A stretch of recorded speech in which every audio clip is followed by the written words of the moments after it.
할렐루야. 주님께서 저들과 함께 하십니다. 오늘 말씀 열왕기상 18장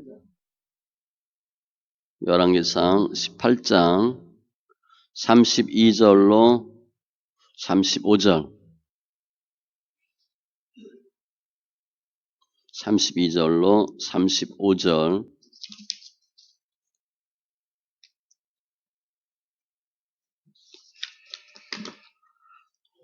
같이 천천히 말씀이 있습니다. 그가 여호와의 이름을 의지하여 그 돌로 제단을 쌓고 제단을 돌아가며 곡식종자 두세 알을 둘 만한 도랑을 만들고 또 나무를 버리고 송아지의 각을 떠서 나무 위에 놓고 이르되 통 넷에 물을 채우다가 번제물과 나무 위에 부으라 하고 또 이르되 다시 그리하라 하여 다시 그리하니 또 이르되 세 번째로 그리하라 하여 세 번째로 그리하니 물이 제단으로 두루 흐르고 도랑에도 물이 가득 찼더라. 아멘. 기도합니다. 할렐루야. 주신 하나님 감사합니다. 예배합니다. 영과 진리의 예배되게 하시고 주를 만나게 하시고 주의 음성을 듣게 하시고 주님과 함께하는 귀한 예배되게 하여 주시옵소서. 우리 삶 가운데 말씀이 말씀되길 원합니다. 주님께서 친히 길이요 진리요 생명이요 부활로 역사하여 주심에 없는 것 같지만 모든 것을 가지고 또 주님과 함께하는 귀한 심령들 다 되게 하여 주시옵소서. 감사하며 모든 말씀 예수님의 이름으로 기도합니다. 아멘. 할렐루야. 우리 함께 예배한 심령들 축복합니다. 예배 자리가 축복의 자리고 은혜의 자리예요. 저희가 여기 앞에 예수만 바라보자 그렇게 적어놨는데 예수께 집중하시기 바랍니다. 금년의 표어가 그리스도의 충만한 복입니다. 사도 바울이 고린도 교인들에게 고백한 것과 같이 우리 삶 가운데 그리스도의 충만한 복이 임하는 귀한 심령들 다 되시기 바랍니다. 오늘 말씀도 열왕기상 18장 주인공은 엘리야예요. 등장인물이죠. 실제 주인공은 예수님. 중요한 단어를 보면 나무, 제단, 번제, 물, 이런 단어가 중요해요. 물이 특별히 가득 찼더라. 지금 전체적인 상황은 불로응답하는 신이 진짜 하나님이다. 누가 진짜냐? 대결하는 거예요. 하나님이냐? 아니면 바알이냐? 불로응답하는 그 신이 참신이다. 근데 지금 엘리야가 무슨 일을 하고 있어요? 물을 가득 채운 거예요. 불이 임해야 되는데 물을 분 거죠. 그래서 물과 불의 관계를 비교하면서 말씀 봅니다. 우리가 인생 살면서 내가 무엇을 하고 싶다. 그러면 어떻게 돼요? 그쪽으로 가요. 내가 목표가 돈이다. 그러면 돈으로 갑니다. 내가 출세다. 그럼 출세로 가요. 나는 노래를 불러야 되겠어. 그러면 노래 부르는 쪽으로 갑니다. 그게 일반적인 상식이에요. 그런데 실제는 그렇지 않은 경우가 너무 많아요. A를 목표로 삼았는데 그 A를 전혀 못하는 사람이야. 그런데 나중에 A를 잘하게 돼 있어. 그런 경우가 있어요. 어떤 분야에 대해서 부적합하다고 보여지는데 그 분야에서 최고가 되는 경우가 적지 않아요. 그러니까 본인이 무엇을 이루고자 하는 환경이나 조건이나 능력이 안 되는 사람들인데 그 목표를 이루는 거예요. 그래서 그 분야의 최고가 됩니다. 우리가 얼핏 생각하면 운동선수 하면 몸이 다 좋아야 될 것 같죠. 강철 체력. 아니에요. 내가 몸이 약해서 운동했는데 그 운동에 고수가 돼. 그런 경우가 많아요. 우리나라 경우는 아니지만 미국과 일본의 경우를 보면 태어날 때 소아마비로 태어납니다. 잘 걷질 못해요. 그래서 잘 걷는 거 시키려고 피겨를 시켰어요. 그런데 세계 챔피언이 됩니다. 박지성 선수 우리 잘 알죠? 평발이에요. 평발은 오래 못 뜁니다. 평발은 군대도 안 가요. 그런데 어마어마한 선수가 됐죠. 우리 마라톤 이봉주 아시죠? 이봉주도 평발에 짝발이에요. 그러니까 마라톤 할 수가 없어요. 마라톤 그 2시간 이상 우리 일반적인 사람은 좀 뛴다는 사람은 4시간 이상 걸리는데 거의 죽을 정도입니다. 저 예전에 뭐 체력장 할 때 1000m 이렇게 뛰잖아요. 1000m 뛰고 전 이렇게 말라가지고 단거리는 못 뛰는데 중장거리는 좀 뛰었어요. 그래서 체력장 대신 시험도 봐주고 그랬어요. 2번 뛰면요 하늘이 노래요. 이봉주 그런 상태로 뛸 수가 없어요. 그런데 최고 마라토너가 돼요. 우리 잘 아는 발명가 에디슨 초등학교도 못 나왔어요. 그런데 어마어마한 발명가가 되죠. 그러니까 우리는 내가 뭘 잘하려면 그 분야에서 딱 맞춤으로 준비하고 해야 된다고 생각하는데 그렇지 않은 경우가 엄청 많아요. 전혀 잘할 수 있는 자질이나 환경이 아닌데 그 분야에서 최고가 되는 경우가 많다는 거죠. 그런데도 지금 사람들은 뭘 하려면 그것을 해야 된다고 생각을 해요. 실은요, 제가 목사잖아요. 최고의 목사가 되면 좋아요. 그런데 목사님들 중에서 잘 쓰임받는 사람이 설교 잘하고 목회 잘하는 사람 아니에요. 목사인데 영어를 엄청 잘해. 목사인데 음악을 엄청 잘해. 그런 사람이 훨씬 많이 쓰임받아요. 좀 이해가 안 되죠? 다병면으로 하는 경우가 엄청 많아요. 그래서 우리는 인생 사는데 내가 전혀 목표하지 않았던 방향으로 갔다가 내가 목적하는 것을 이루는 경우가 많다는 거예요.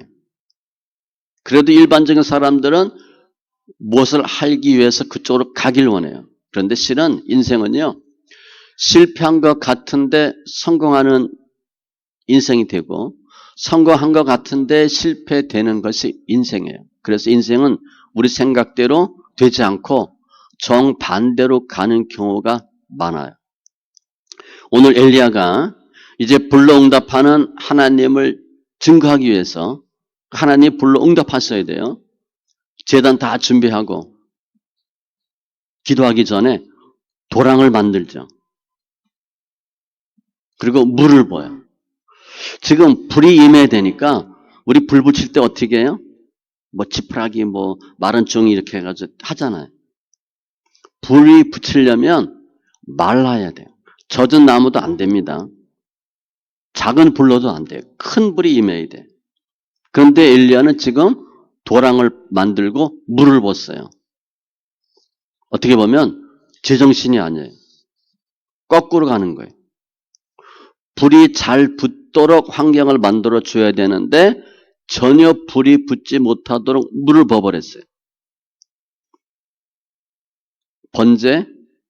번제물, 제단 다 물로 가득 찼어요. 3번이나 물을 부었어요. 불이 임해서 번제물에 불이 붙고 타야 되는데 탈 수 없도록 만들어 놓은 거야. 일부러 한 겁니다. 고의적으로 한 거예요. 물을 가득 부어라. 다 적셔라. 내심 무슨 마음이 있어요? 그래도 불 붙는다. 그거예요. 그걸 보여주기 위해서 의도적으로 엘리야가 물을 잔뜩 부어요. 그러니까 바알 제사장들은 450명이 그야말로 난리 버거지를 폈다가 불이 임하지 않았죠. 조그만 불씨라도 한번 튀어줬으면 좋았는데 전혀 그런 일이 없었어요. 그런데 엘리야가 물을 잔뜩 부었어요. 그러니까 바알 제사장들이 볼 땐 기겁할 노릇이에요. 아니 저거 지금 뭐 하는 짓이야. 웬만한 불이 임하면 번제물을 태울 수가 없어요. 왜냐하면 물을 잔뜩 붓거든요. 지금 3년 반 동안 비가 안 왔으니까 아마 물이 금보다 비쌀지도 몰라요. 제가 예전에 석류수리를 한다고 갔더니 거기는 정말 물이 기름보다 비싸더라고요. 내가 보니까 기름값이 물값보다 싸. 너무 좋은 거잖아. 야, 이거 뭐 운전하기 너무 좋겠다. 그래서 뒤집어 보면 물이 기름보다 비싸. 물 어떻게 먹나? 이런 생각이 들어요. 지금 여기 3년 반 동안 비가 안 왔으니까 물이 엄청 귀해요. 근데 그 물을 잔뜩 갖다 부은 거예요. 지금 뭐 물응답하는 하나님 그거 시험하는 게 아니고 불응답하는 하나님을 보여주겠다는 거예요. 그래서 지푸라기나 건초더미를 갖다 놔야 되는데 물을 붓어요. 성경에 보면 하나님의 종들은요. 가끔 주의 일을 하는데 주님께서 무엇 하라 하는데 이해 안 되는 일을 하는 경우가 많아요. 반대로 하는 경우가 많아요. 그게 세상 논리와 주님의 논리가 다른 거예요. 뭐 그 여러 가지 있지만 아무튼 당혹스러운 장면을 엘리야가 연출합니다. 태초에 하나님이 인간을 만들었을 때 인간의 눈에는 하나님이 커 보였겠어요? 자연이 커 보였겠어요? 하나님이 커 보였어요. 그러니까 하나님이 너무 위대하고 하나님이 분명히 보였어요. 로마서 1장 말씀같이 사방을 둘러보아도 하나님의 신성과 능력으로 가득 찼어. 그래서 이것도 하나님이 하셨구나. 뭘 보면 하나님의 작품이구나. 야, 하나님 정말 대단하다. 그렇게 주님이 만드셨어요. 산을 보아도 야, 어떻게 하나님이 저렇게 만드셨을까? 들판을 보고 풀을 봐도 어떻게 이렇게 생명이 나타나고 색깔 어떻게 이렇게 아름다울까?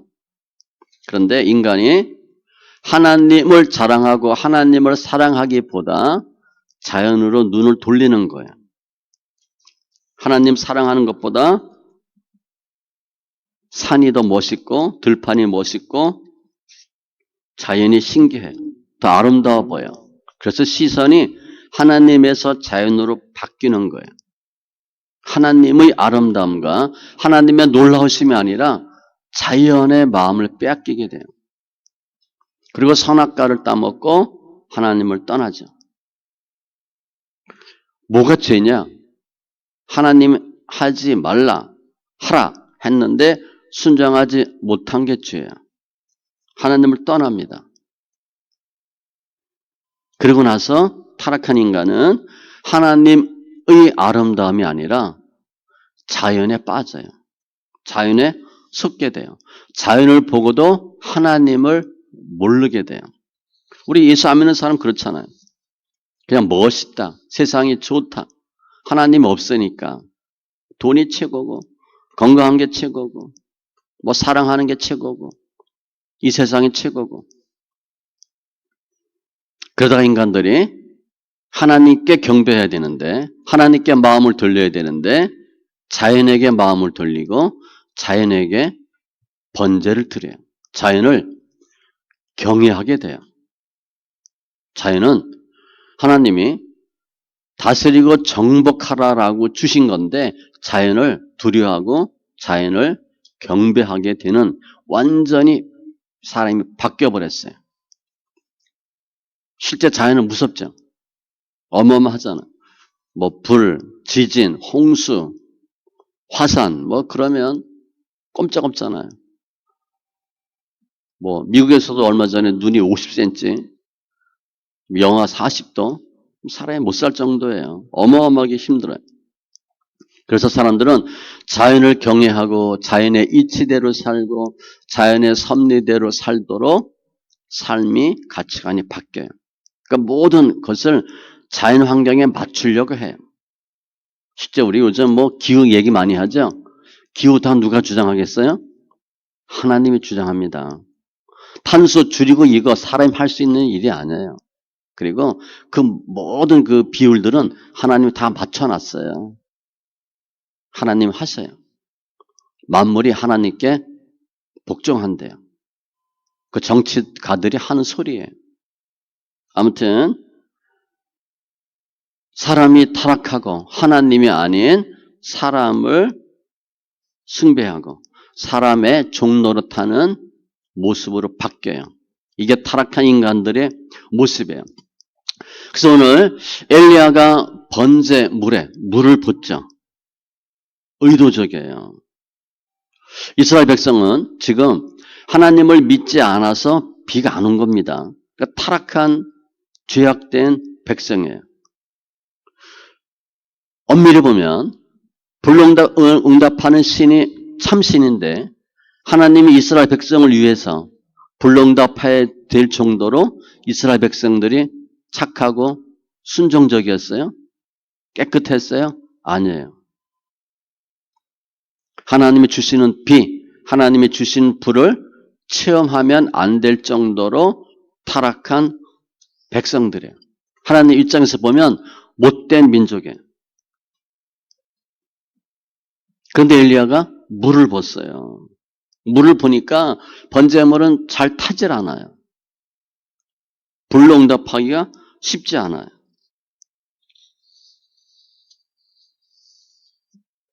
불이 응답해야 되는데 불이 응답하는 것을 방해하는 요인이 물이에요. 근데 그 물이 뭔가?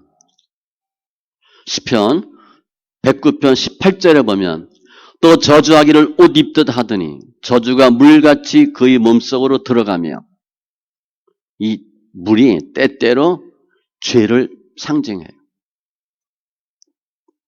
지금 엘리야는 물을 잔뜩 붓어요. 그건 뭐 하는 거예요? 너희들이 죄악이 많다는 거예요. 어느 정도로 죄악이 많냐? 하나님이 불로 응답해야 되는데 불로 응답하는 것을 방해하는 요소가 너희의 죄라는 거예요.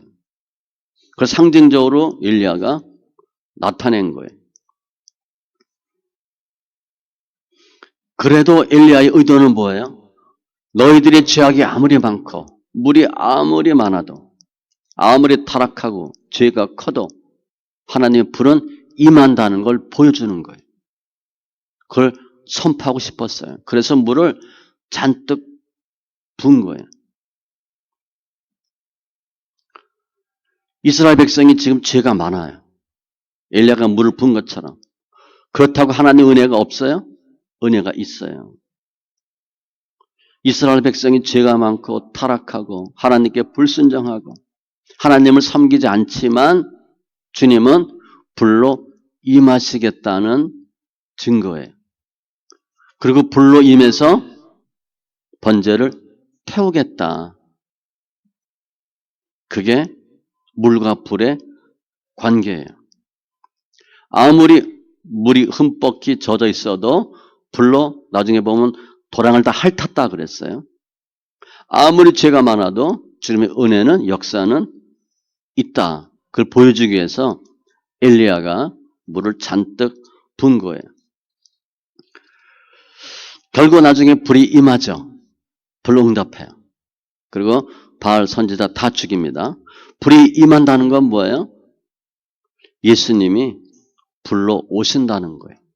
지금 계속 제가 열왕기상 18장 보면서 성경이 나에 대한 증거다, 예수님에 대한 증거다는 말씀으로 지금 말씀을 보는 겁니다. 그러니까 엘리야가 물을 붓고 불이 임했다. 그걸 얘기하는 게 아니라 예수님이 어떻게 응답하셨나, 역사하셨나를 계속 지금 살피는 거예요. 불로 임했다 하는 것은 예수님이 불로 임하겠다는 것을 보여주는 예표예요. 예수님은 그 초림 때 그 이스라엘 백성들이 상태가 좋았어요? 하나님을 잘 믿고 예수를 반겼어요? 절대 아니에요. 죄악이 많은, 허물 많은 백성이에요. 우리 생각에 예수님이 이스라엘 백성들이 거룩하고 믿음이 좋아서 오신다고 생각하는데 그 반대예요. 주님은요, 죄가 많고 타락하고 더러워서 오시는 거예요. 그 죄를 태워 없애기 위해서 주님이 오시겠다는 거예요. 이걸 지금 엘리야는 도랑에 물을 잔뜩 부어서 그럼에도 불구하고 하나님의 불이 임하고 그 불로 물이 다 탈 것이다 보여주기 위한 엘리야의 의도예요. 예수님은 이 죄 많은 세상에 오셔서 구원 주기 위해 오셨어요. 반드시 주님이 오셔요. 죄가 많아도 더 더러워도 주님 반드시 오셔요. 그 주님의 오심을 아무도 막을 수 없어요. 물이 아무리 많아도 불은 다 태울 수 있어요. 물이 많아도 불은 반드시 와요. 그 불로 임하는 예수님의 사역은 아무도 할 수가 없어요. 주님만 하실 수 있어요. 주님의 사역에. 예수님은 하나님이시잖아요. 그분은 못할 게 없어요.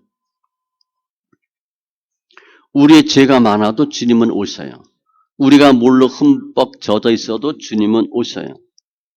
인간들이 주님을 배반해도 주님은 오셔요. 와서 그 일을 하시겠다는 거예요. 우리 죄를 없애고 우리 죄가 그 도랑에 물이 넘칠 정도로 많아도 그 죄를 없애고 물을 마르게 할 수 있는 분은 예수님밖에 없어요. 그분이 유일한 구원의 분이에요. 아무도 우리를 죄에서 구원하지 못해요. 누가복음 12장 49절 50절에 보면 주님 이런 말씀하셔요. 내가 불을 땅에 던지러 왔노니 이 불이 이미 붙었으면 내가 무엇을 원하리요? 나는 받을 세례가 있으니 그것이 이루어지기까지 나의 답답함이 어떠하겠느냐. 불을 땅에 던지러 오셨대요. 예수님이 어떻게 오신 거예요? 불로 오신 거예요. 죄악이 관영한 땅에. 그래서 불을 던지러 오신 거예요. 그 불을 태워 없애기 위해서. 그 물을 다 마르도록 하기 위해서 오신 거예요. 세례 요한이 세례를 막 주니까 백성들한테 이렇게 얘기해요. 나는 물로 세례를 주거니와 내 뒤에 오실 이는 불로 세례를 줄 것이다. 예수님이 불로 오셔요. 불로 오셔서 뭐 하시나? 오늘 보면 번제물을 태우죠. 송아지를 태워요. 주님이 불로 오시는 것만 아니라 그 번제물 자체도 예수님이에요. 즉 주님은 번제물 된 자신을 자신의 불로 태우시는 거예요. 그걸 주님이 하고자 하시는 주님의 사역이에요. 그게 십자가예요. 불로 오셔서 번제물 되시는 자신을 태워요. 그 불은요, 이스라엘 백성이 볼 땐 와 놀랍다. 환호와 놀람의 불이지만 예수님의 입장에서 볼 땐 고통의 불이고 고난의 불이에요. 인간의 모든 죄악을 다 태워 없애기 위해서 본인의 실제를 져야 되는 십자가의 형벌의 불이 이 불이에요. 지금 물이 도랑에 넘쳐요.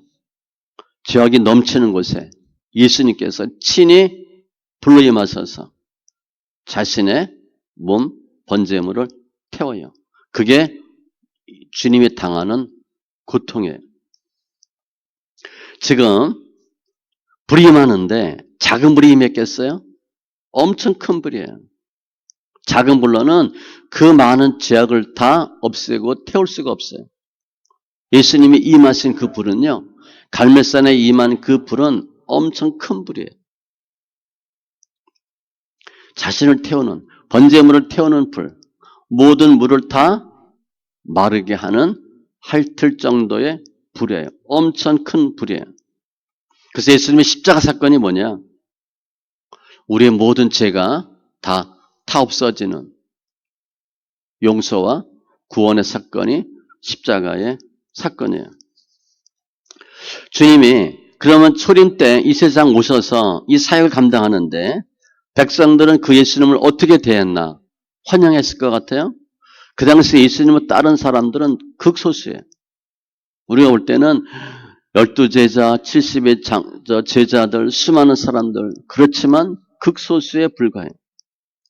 예수님이 친히 오셔서 십자가에서 죽으시고 불로 역사하려고 하실 때 그 사역을 인간들이 도왔겠어요? 사람들이 도왔겠어요? 막았어요. 죽지 말라고. 못 죽게 막았어요. 십자가에 죽으면 안 된다고 막았어요. 예수님이 그 일을 하지 못하도록 방해한 거예요. 예수님은 사역을 계속 하시는데 대제사장들은 예수님의 자질, 자격을 의심하죠. 일단 요즘 보면 신학 안 했잖아요. 목사가 아니잖아요. 대제사장이 아니에요. 그리고 주님의 사역을 계속 방해해요. 그래도 주님은 아랑곳하지 않고 주의 일을 하셨어요. 그러니까 외적인 압력이죠. 내적으로는 어떤 일이 있었어요? 가룟 유다. 예수님은 팔죠. 배반해요. 대제사장 쪽으로 붙어요. 그래도 주님은 가룟 유다의 제약이 있을지라도 주님께서 십자가에서 자신을 죽이는 일을 멈추지 않아요. 주님은 어쨌든 불러 오셔서 자신을 태우셔야 돼. 주님은 수많은 방해의 사건들, 멸시, 조소, 조롱, 핍박, 억압의 상황 속에서도 자신의 사역을 다 이루셔요. 그것은 불로 자신을 태우는 거예요. 주님의 구원 사역은 한치 오차도 없어요.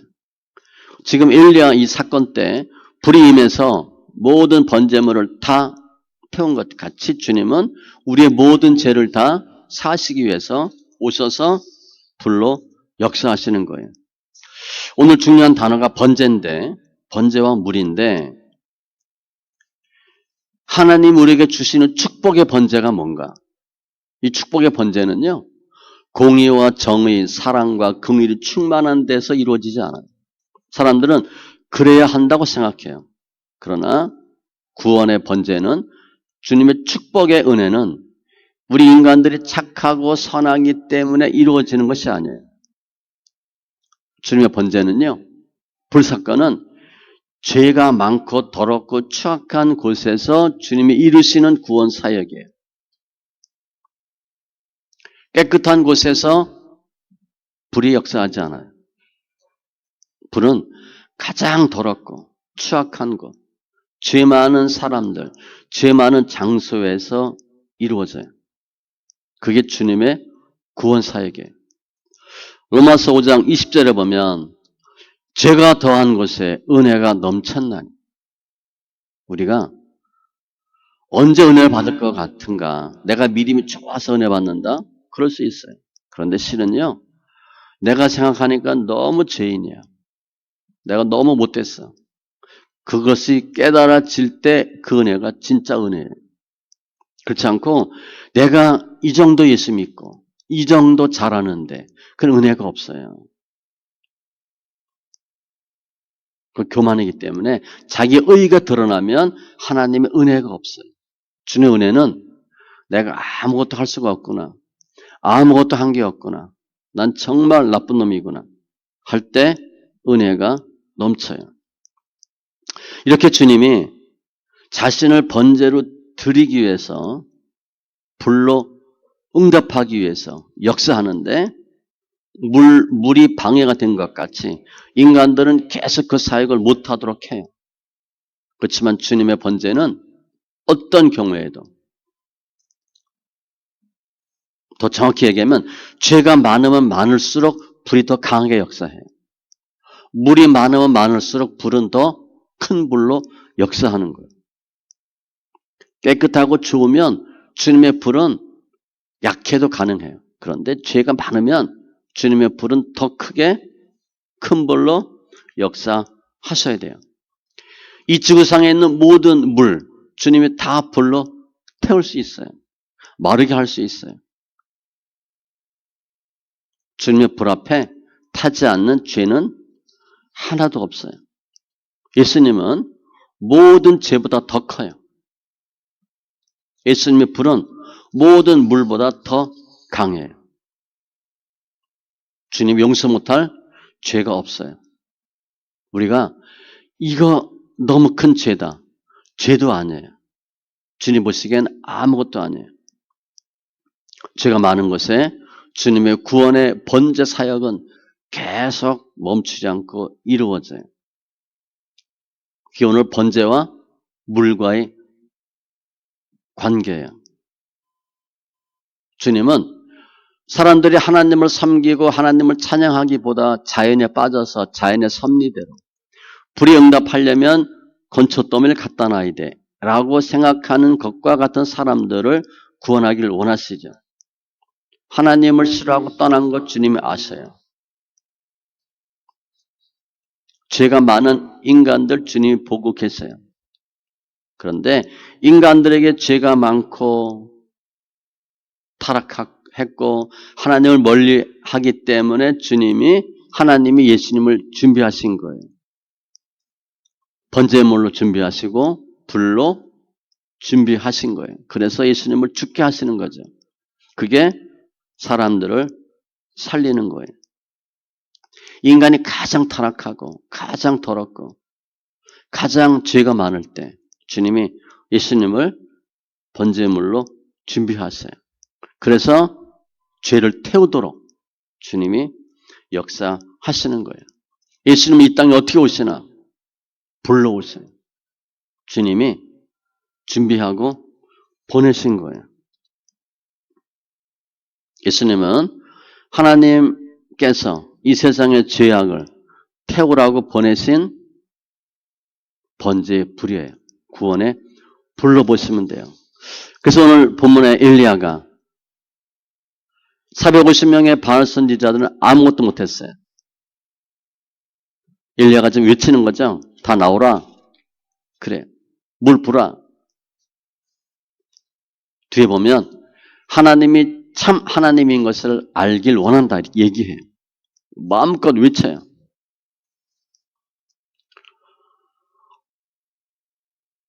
우리 부모가 자식들에게 너 잘 못 될 거야. 너 힘든 일 생길 거야. 실패할 거야. 그런 말 할 때 얼마나 힘들어요? 그런데 힘들고 좌절한 자식들에게 너 잘할 수 있어. 잘 될 거야. 회복될 거야. 성공할 수 있어. 그게 부모의 마음이에요. 지금 엘리야 선지자는 죄로 가득한 이스라엘 백성에게 그럼에도 불구하고 하나님이 불로 역사하셔서 너희들의 죄를 다 태울 것이다 외치는 거예요. 너희가 믿는 하나님이 진짜 하나님이다 라고 외치는 거죠. 우리가 상대방과의 관계에서 너 뭐 틀렸다 이거 아니다 그렇게 말하는 거 쉬워요. 그런데 그럼에도 불구하고 주님이 당신을 사랑하고 당신의 죄가 사함받을 것이고 예수 안에서 승리할 것이다 라고 얘기하는 것은 굉장히 어려워요.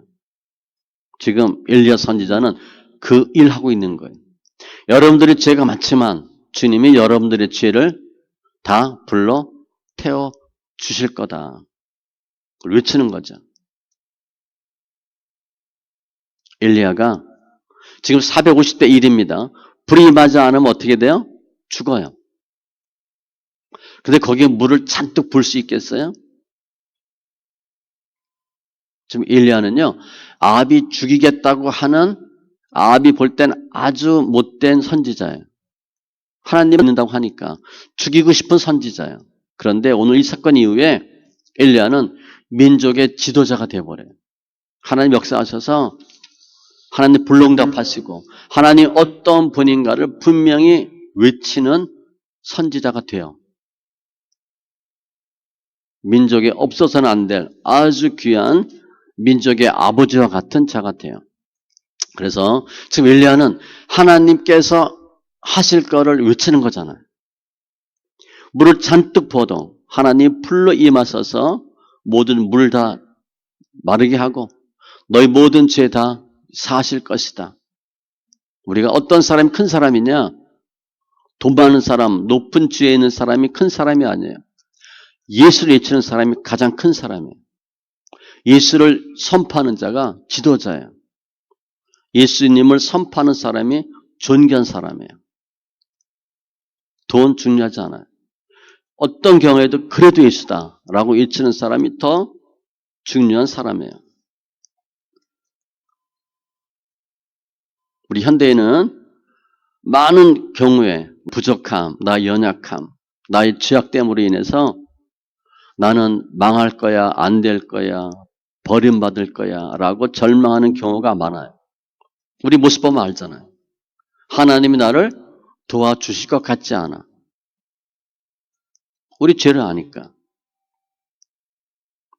그런데 주님은 그러한 인간들에게 구원의 길을 열어 놓으신 거예요. 주님은 너희 모든 죄 내가 다 사할 것이다. 너희 죄 이렇게 많아도 내가 다 태워 없앨 것이다. 라고 주님이 저희들을 지금 독려하고 있는 거예요. 누구도 주님만 믿으면 주님이 만들어 놓으신 길로 갈 수 있어요. 그 길은 무슨 길이에요? 죄사함의 길이고 구원의 길이에요. 내가 이 세상에서 정말 큰 죄를 짓고 형벌을 받았어. 격리되어 있어. 사람처럼 구실할 수 없는 상황이 되어버렸어. 그럴지라도 절망하지 않고 예수를 믿으면 주님께서 우리를 위해서 불로 역사하신 것과 같이 우리 모든 죄를 사해 주셔요. 기독교는 우리 예수 믿는 사람들이 의롭고 선하고 착해서 구원에 이르는 종교가 아니에요. 유대교는 열심히 성경을 파서 행위로 구원받으려고 했고, 천주교는 고행으로 선행으로 구원받겠다고 하는 거예요. 그거 아니에요. 기독교는요, 내가 더럽고 추하고 악해도 예수님으로 인해서 천국 가는 종교가 기독교예요. 예수님만 역사하면 우리 모든 죄는 다 사함받아요. 우리가 내 스스로 내가 번제물이 되어서 나의 죄를 없앨 수 없어요. 죄를 없앨 수 없는 게 아니라 죄를 하나도 이길 수 없어요. 우리 마음에 있는 죄성들 우리가 못 이깁니다. 이길 수 있을 것 같죠? 전적 타락, 전적 부패이기 때문에 절대 못 이겨요. 내가 나의 죄를 태우거나 없앨 수 있는 방법이 하나도 없어요. 그런데 주님이 만들어 놓으신 그 길을 가면 제사함 받고 구원받아요. 예수님이 구원받도록 다 만들어 놓으셨잖아요. 누구든지 예수를 믿으면 어떤 죄에서도 다 사함받고 구원받고, 반면에 내가 내 의로움으로 구원받겠다 하면 내 죄 사함받지도 못하고 구원도 못 받아요. 우리가 예수 믿는 성도가 됐어요. 근데 우리 삶을 잘 보면 거룩해요? 우리 권사님 대표기도 할 때 죄 얘기했는데 몰라서 그렇지 죄가 엄청 많잖아요. 날마다 죄악이 넘쳐나는 인생을 살아요. 또 나는 깨끗하게 살려고 해도 주변은 거의 다 죄예요. 세상 자체가 세상과 버타는 것이 죄니까 죄 가운데 살고 있어요. 우리는 우리의 의로움으로 구원받지 못해요. 나의 어떠한 노력으로 제사함받지 못해요. 그런데 나는 죄가 많고 힘이 없고 악과도 싸울 수 없지만 의의가 없지만 구원받는 사람이 성도예요. 예수님 때문에 우리는 구원받을 수 있어요. 그래서 성도가 거룩한 물인데 실제 거룩하기 때문에 성도로 부르는 게 아니에요. 우리가 우리를 보면 우리가 거룩해요. 난 정말 성도다. 거룩한 사람이다. 라고 얘기할 수 있는 사람이 있어요? 하나도 없죠. 우리는 더럽지만 예수님께서 불로 번제물을 다 태우셔서 영원한 구원과 천국 가는 사람이 우리예요. 그 축복받은 인생이 우리 성도예요. 예수님 왜 오셨어요? 우리 죄 때문에 오셨잖아요. 마태복음 20장 28절 인자가 온 것은 섬김을 받으려 함이 아니라 도리어 섬기려 하고 잘 섬기는 게 중요합니다. 자기 목숨을 많은 사람의 대성물로 주려 함이니라. 주님 어떻게 섬겼나? 십자가에서 죽음으로 섬겼어요. 그러니까 우리가 조금 이렇게 뭐 서비스 하는 것 정도가 아니에요. 우리가 아무리 더럽고 죄가 많아도 예수님의 공로로 구원받고 천국 가는 사람이에요. 그게 성도예요. 뒤집어 얘기하면 성도가 아니면 아무리 깨끗하고 돈이 많고 착한 일 많이 해도 천국 못 가요. 예수님 역사하지 않기 때문에. 주님이 왜 오셨나? 불로 자신의 번제를 태우기 위해 오셨어요. 한마디로 얘기하면 성도들의 죄를 용서해 주시기 위해 오셨어요. 불로 오셨어요. 그래서 불로 이 땅의 죄악을 태우는 거예요. 이 땅의 물들을 죄를 없애는 거예요. 그 예수님의 역사와 함께하는 사람들이 우리 성도예요. 복된 성도죠. 우리는 죄가 없어서 성도가 아니고 거룩한 성도가 아니고 자격도 없고 선행도 없고 의의도 없고 죄가 넘쳐나지만 예수님의 불이 임했기 때문에 우리가 성도된 거예요. 감사할 일이죠. 이제 우리는 예수님이 불로 임해서 우리 모든 죄를 다 사해 주셨어요. 모든 죄를 다 태우셨어요. 그러니까 우리가 내가 나의 모습을 보고 나의 부족한 모습을 보고 애통해하고 절망하는데 빠져 있으면 안 돼요. 나는 정말 이렇게 더럽고 추악했지만 주님께서 우리를 위해서 번제물로 오셔서 그 번제를 태우셨기 때문에 우리는 구원받았다. 이게 바른 믿음관이에요. 누가복음 5장 32절 내가 의인을 부르러 오는 것이 아니요 죄인을 불러 회개시키러 왔노라. 내가 의인인 것처럼 행동하면 주님이 절대 간섭하지 않습니다. 은혜를 안 줘요. 내가 죄인이다. 아무리 봐도 난 죄인이야. 내세울 게 없어. 라고 하면 주님이 역사하세요. 그 사람을 의인 만들어 주셔요. 내가 의인인 것처럼 신앙생활하면 이게 이제 우리가 예수 오래 믿으면 점점 바리새인처럼 예수 믿어요. 내가 의인인 줄 알아. 그러면 은혜가 점점 없어져요. 실제 잘 보면 초신자 때 처음 아무것도 모르고 교회 다닐 때 은혜가 많았어요. 그냥 좋았거든.